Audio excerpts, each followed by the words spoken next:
তামিমের বরিশালকে হারিয়ে হ্যাটট্রিক জয় রংপুরের।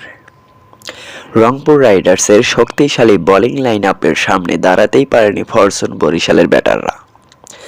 অল্প পুঁজি নিয়ে লড়াই করতে পারেনি ফরচুন বোলাররাও।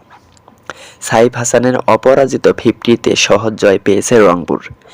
ডিফেন্ডিং চ্যাম্পিয়নদের হারিয়ে টানা জয় তুলে নিল রংপুর রাইডার্স।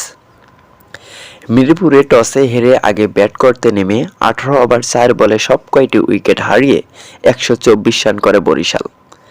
দলের হয়ে সর্বোচ্চ 28 রান করেছেন তামিম ইকবাল। জবাবে খেলতে নেমে 15 ওভারে 2 উইকেট হারিয়ে জয়ের বন্দরে পৌঁছে যায় রংপুর রাইডার্স।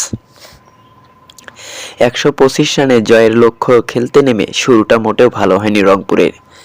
15 রানে টপ অর্ডারের 2 ব্যাটারকে হারিয়ে বিপাকে পড়ে রংপুর। তবে এরপর অ্যালেক্স হেলস ও সাইফ হাসান মিলে দুর্দান্ত এক জুটি করেন।